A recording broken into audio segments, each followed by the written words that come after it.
Assalamualaikum warahmatullahi wabarakatuh.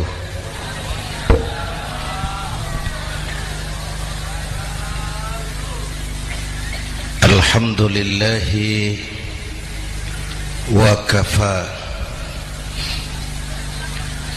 wassalatu wassalamu ala sayyidina Muhammadin al-Mustafa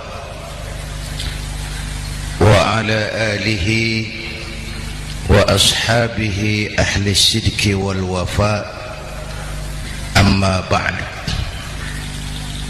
Bapak-bapak, ibu-ibu, hadirin hadirat ma'asyiral muslimin yang saya cintai, sekarang ini banyak orang bisa memberi contoh, tapi sedikit orang bisa menjadi contoh. Memberi contoh itu mudah, tapi menjadi contoh itu yang sulit. Oleh karena itu, pada kesempatan ini kita ingin mengambil contoh bagaimana Rasul melaksanakan perjuangan. Apa modal utamanya? Ya, sampaikan 3 sajalah, mudah-mudahan selesai 10 menit. Yang pertama, modal utama perjuangan baginda Rasul adalah akhlakul karimah. Memperbaiki akhlak dengan akhlak. Oleh karena itu, surah Madu sudah selesai. Dari dan ke Madura jadi lebih mudah. Bahkan Madura akan jadi daerah industri. Tetapi yang kita ingin, Madura tetaplah Madura. Akhlak tidak boleh berubah. Zaman boleh berubah, akhlak tidak. Masa boleh berganti, tapi keyakinan tidak boleh mati. Nah, soalnya adalah kepada siapa kita harus berakhlak. Kita itu kan harus berakhlak kepada 2. Kita harus berakhlak pertama kepada Allah. Ini yang terpenting. 13 tahun Rasul berjuang di Mekah hanya memperbaiki akhlak kepada Allah, menanamkan tauhid, meluruskan akidah, membangun keyakinan. 13 tahun di Mekah itu, dengan perhitungan kalau fondasi kuat, bangunan aman. Kalau fondasi melenceng, bangunan bengkok. Kalau pondasi rapuh, bangunan runtuh. Bangunan bagaimana pondasinya? Orang hidup bagaimana imannya? Kekuasaan dan jabatan baru ada manfaatnya kalau dipegang tangan orang beriman. Kalau tidak, yang muncul Fir'aun. Harta baru terasa manfaatnya kalau dipegang tangan orang beriman. Itulah sebabnya bangsa kita ini bukan cuma perlu orang pintar, kita perlu orang benar. Bahkan di masyarakat lebih baik benar tidak terlalu pintar ketimbang pintar tapi tidak benar.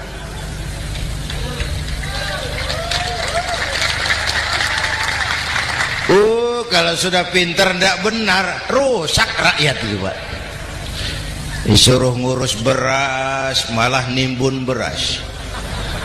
Ya, disuruh ngurus laut jadi bajak laut. Disuruh ngurus hukum, bikin hukum seperti pisau, tajam ke bawah, tumpul ke atas. Kalau yang kecil salah, hukum cepat-cepat ditegakkan. Yang besar salah, diam pura-pura tidak mengerti. Itu yang melukai rasa keadilan.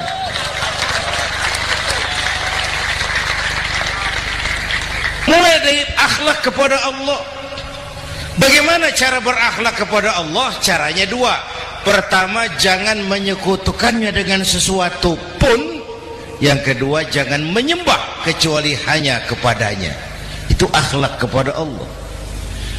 Konsisten, disiplin. Saya bersaksi tiada Tuhan selain Allah, maka saya tidak akan menyembah kecuali hanya kepada Allah. Saya tidak akan takut kecuali hanya kepada Allah. Saya tidak akan minta tolong kecuali hanya kepada Allah. Saya tidak akan melarikan persoalan kecuali hanya kepada Allah. Saya bersaksi Nabi Muhammad utusan Allah, Nabi terakhir. Tidak ada Nabi sesudah Nabi Muhammad. Harga mati, titik. Disiplin. Ada yang mengaku jadi Nabi, wajib tidak percaya. Disiplin. Sekarang ini kan bangsa kita disiplinnya lemah. Korupsi agak sulit diberantas karena pejabat kita takut atasan tapi nggak takut Tuhan.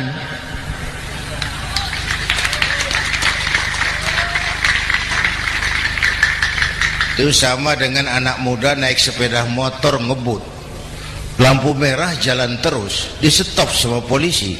Prit! Iya pak. Minggir. Siap. SIM ada pak. SNK ada pak. Tahu kau lampunya merah? Tahu pak. Kenapa lewat terus?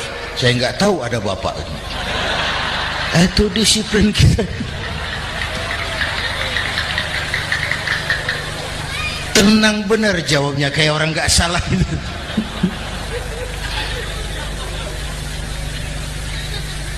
Iman.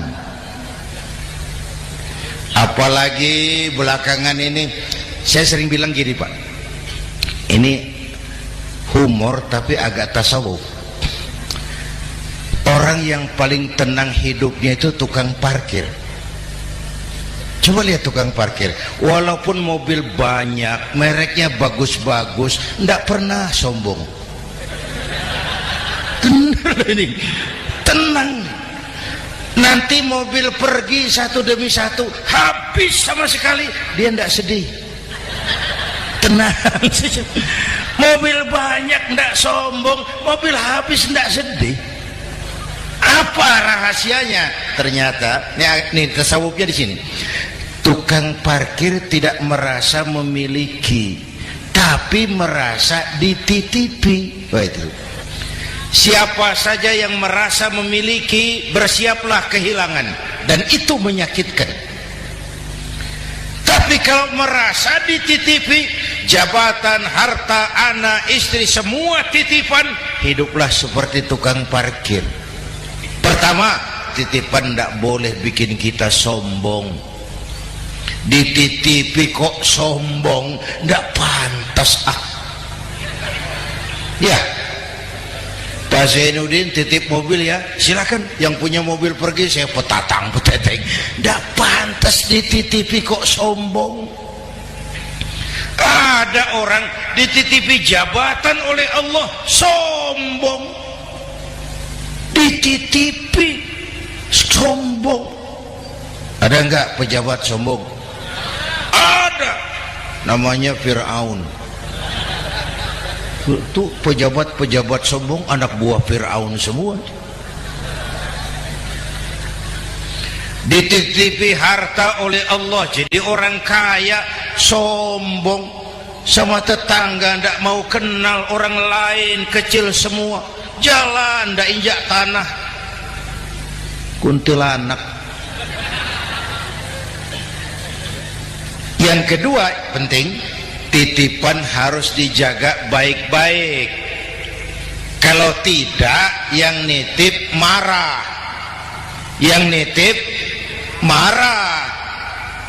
Pak, titip sepeda motor, silakan. Waktu diambil sepeda motor, kaca spion pecah, knalpot hilang, bemper hancur. Marah enggak yang nitip? Marah. Saya kan titip, kenapa enggak dijaga baik-baik? Dititipi harta oleh Allah, jadi orang kaya, supaya bangun pesantren, bela yatim, santuni yang lemah. Pelitnya 17 setan.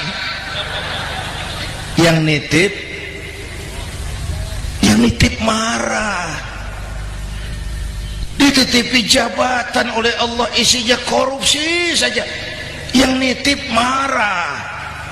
Nah, saya mau kasih lihat sekarang, Allah titip Indonesia. Allah titip Indonesia. Hai rakyat, ini Indonesia, aku titip, kata Allah. Sebentar, ada meja mau naik. Silakan, Mas. Iklan. Ya, terima kasih. Jangan disangka kalau disediakan air teh pidatonya jadi lama.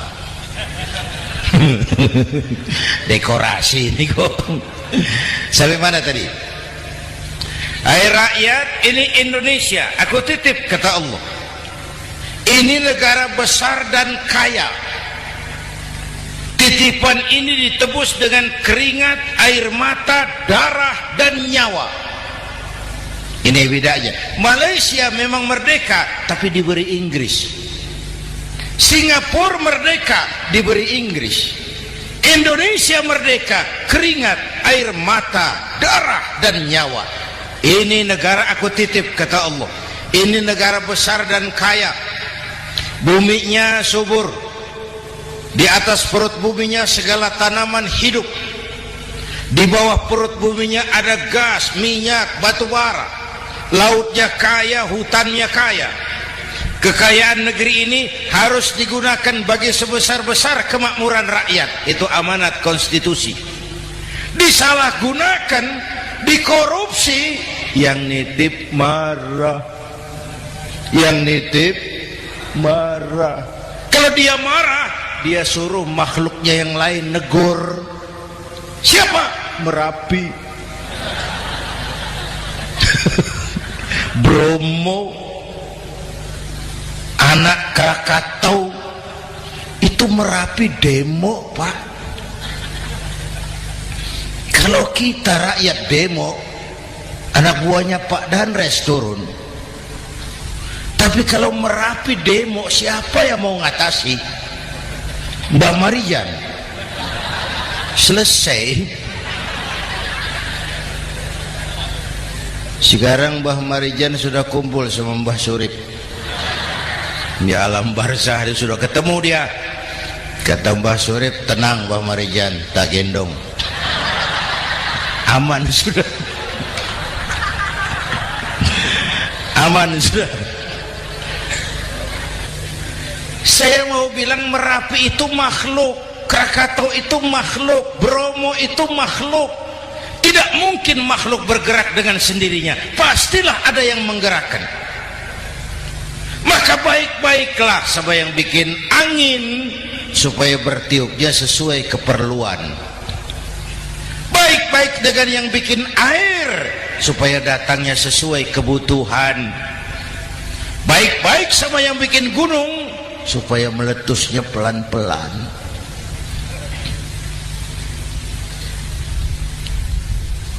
Bapak Ibu hadirin yang saya hormati, menjaga titipan. Jangan menyembah kecuali hanya kepadanya. Jangan menyekutukannya dengan sesuatu pun. Ayo, saya ngobrol kita. Bapak Ibu hadirin yang hadir di sini ini, kita ini semua hamba Allah apa bukan? Hamba Allah. Kata siapa? Kata kita. Kalau kata kita namanya ngaku. Ngaku itu boleh dan murah. Apa diakui? Kita belum tahu. Ya, kan baru kata kita itu. Dan tidak otomatis kalau kita bilang saya ini hambamu ya Allah, lalu Allah jawab iya ya. Tidak, wong itu kan kata kita. Saya hamba Allah, kata saya. Berapa banyak orang perbuatannya, ucapannya berkata saya hamba Allah, perbuatannya menyatakan dia hamba setan, hamba nafsu, hamba dunia, budak jabatan. Tidak sesuai ucapan dengan perbuatan. Jadi hamba Allah tuh nggak mudah, digojlok, diuji. Coba lihat, yang jelas diakui sebagai hamba itu baru satu yang kita peringati ini, baginda Nabi. Allah mengakui kapan? Waktu menceritakan Isra dan Mi'raj. Apa yang dipakai kalimat? Subhanallazi asra bi'abdih. Maha suci Allah yang telah menjalankan hambanya. Hambanya. Muhammad itu hambaku, aku jalankan dia. Allah mengakui. Kapan kalimat ini turun? Setelah Nabi digojlok, ditempa, digembleng, diuji, difitnah, dicaci maki, dilontari kotoran unta, sahabat-sahabatnya dibantai. Lolos, Muhammad betul-betul hambaku. Ayo Isra Muhammad. Subhanallazi asra bi'abdi, hambaku. Jadi kalau mau jadi hamba Allah ya diuji, digojlok, digembleng. Nah, mari kita lihat kehambaan baginda Nabi. Orang yang paling bersih hatinya Rasulullah. Orang yang paling baik akhlaknya Rasulullah. Orang yang dosanya sudah mendapat jaminan ampun Rasulullah. Tapi Rasulullah kalau sholat malam bengkak kakinya karena rajin sujud. Hati bersih, akhlak terbaik, dosa sudah diampuni.